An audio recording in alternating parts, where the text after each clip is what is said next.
Maimonides, we're learning the laws, very interesting laws. There's laws about gifting when a person is on their deathbed. So it's a unique kind of laws that usually would not be appropriate in Jewish law because there needs to be more involved in gifting. But since a person on their deathbed, and we believe that the person is very sincere, very I don't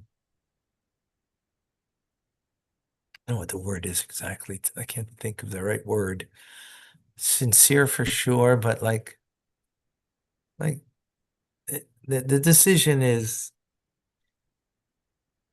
a clear decision.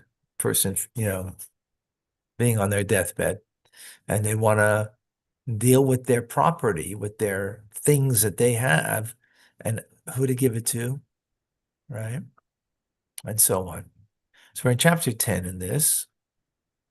It's very detailed, very nuanced.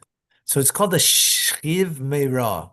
Shchiv means to lying down from bad, meaning, it's your time is coming. It seems to be at least, right? So when the Shchiv Meirah, this person was on their deathbed, right, says, give a mana, which is a certain amount of money, to so-and-so. The mana should be given after the dying man's death. The rationale is that the words of the Shchiv Meirah are considered as if they have been recorded in a legal document, and that the property concerning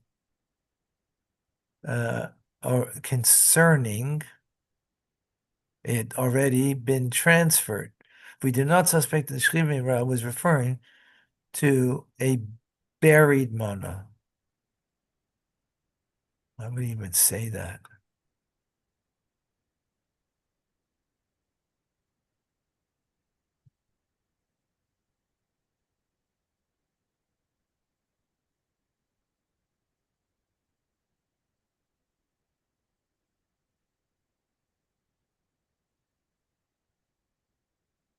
Aha.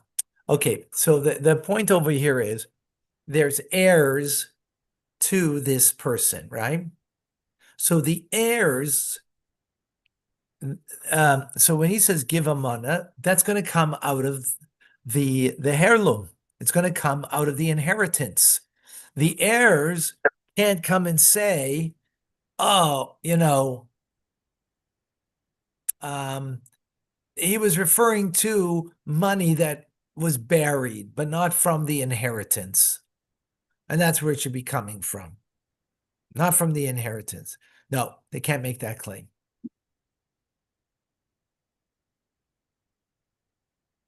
Similarly, if the Shchiv Meirah states, I have loaned money or entrusted an object to so-and-so, give it to this and this person. His words are binding, and a Mayim illustration is not required. So again, the uniqueness over here is all you do is saying something. By Jewish law, in order to that something should transfer from one person to another, there needs to be an act of acquisition, or there has to be the transference of the object, or something that creates ownership. The uniqueness of this law of the Shchiv Meirah is just his words creates that ownership, that reality, right? That's very unique. So the very fact that he said, no, I lent somebody $1,000.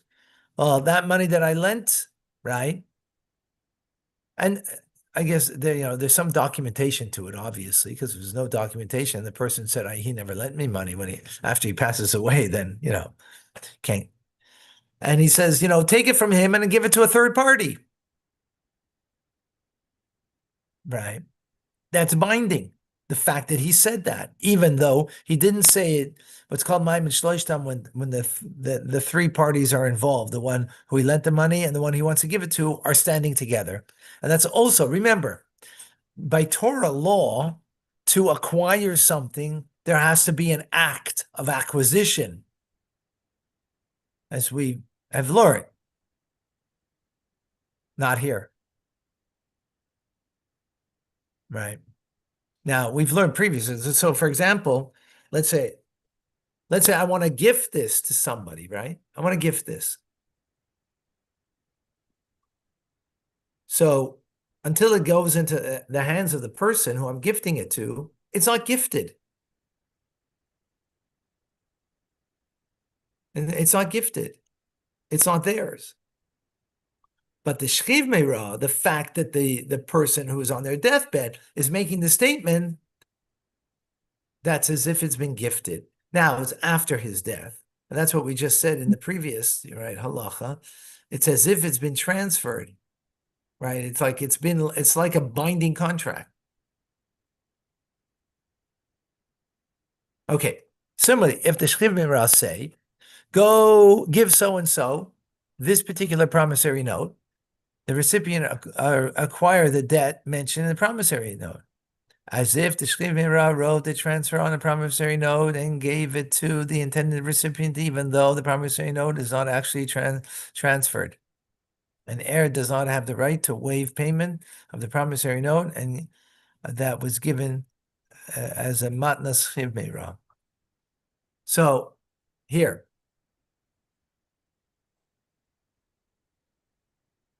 he's interesting how my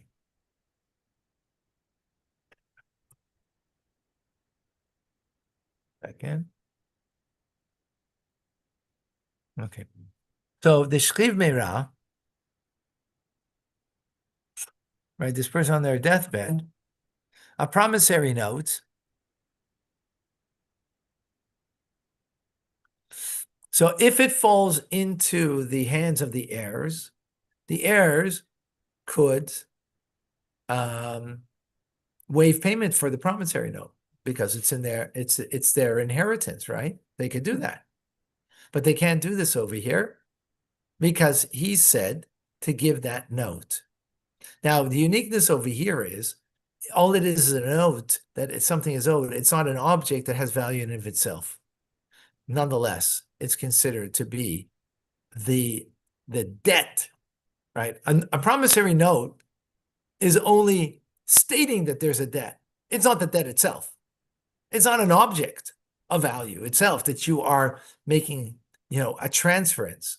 And yet, this is considered something that after his passing, that will be in the possession, it will be of that third party. Why is it that the person sells or gives a promissory note to a colleague and the heir waives payment? The waiver is binding. See, there's an important point over here. You can't sell a promissory note. What does a promissory note means? It's a note that says, you owe me so much, such and such money, right? It's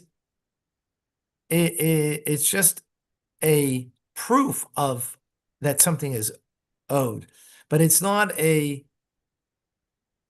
so you can't sell that. You have to make to be it legally given to another third party, that promissory note, you have to make a documentation that I am giving you this, through the documentation, I'm giving you the promissory note that the monies that are owed on this promissory note are now belonging to you. But what if you didn't do that? Then when you sell the promissory note itself, right? Let's say this promissory note says, such and such owes me $1,000 and you sold it for $500. You needed cash. So you sold it. Again, without the documentation, you can't sell it because it's not a thing. It's a piece of paper. And it's only a piece of paper.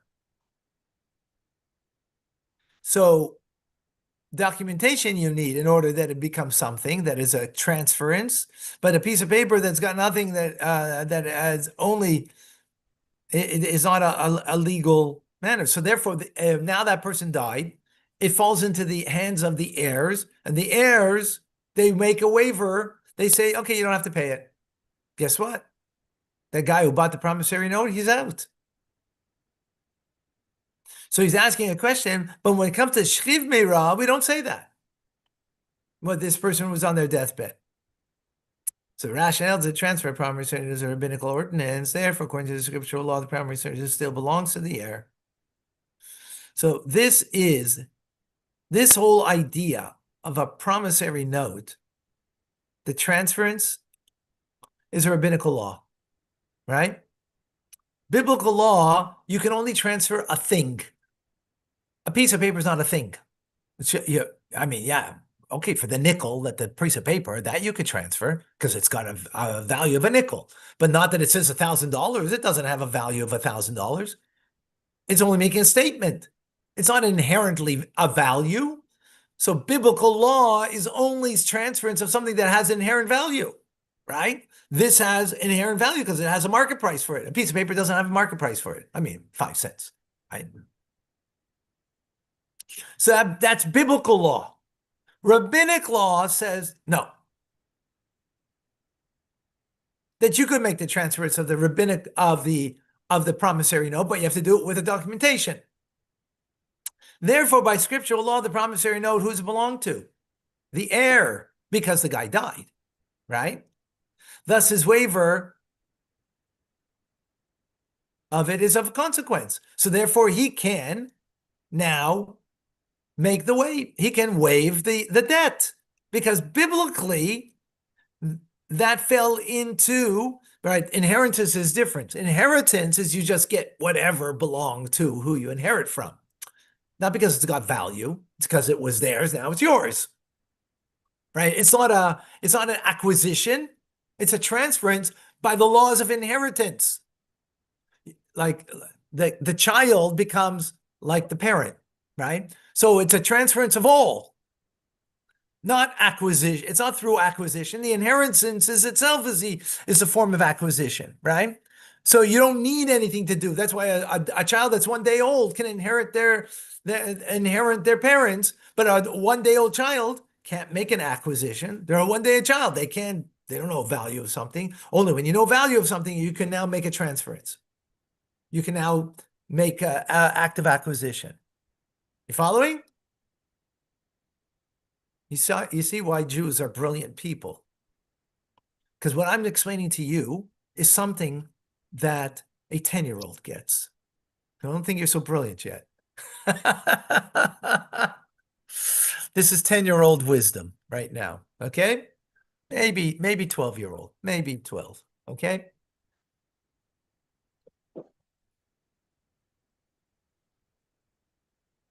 Yeah, probably 12, not 10. Okay, so the transfer of the gift of the Shiva is also rabbinic ordinance. Nevertheless, in the instance, our sages reinforced the decision and conveyed upon it the power of scriptural law. But there's something different about Shchiv Meirav, the person who's on their deathbed. It's rabbinic law, but they make it the power of biblical law. It's not a biblical law, but they give it greater power.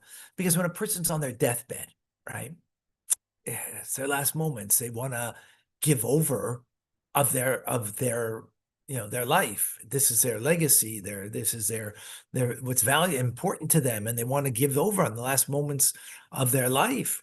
So so therefore, even though it's only rabbinic law, but they give it a stronger power than regular transference. Acquisitions, right? Nevertheless, in the instance of the sages reinforce it as scriptural law. Thus, it is as if the recipient acquired the money mentioned in the promissory note according to scriptural law, and the money already reached his possession. Thus, the heir no longer possesses any right. Therefore, he cannot waive the payment. So, in the Shchiv Meirah, he can't waive the payment because the rabbis made it stronger than a regular transference between. If you got that, folks, you're amazing. And if you didn't get it, then next year we're going to come back to it and we're going to learn it again.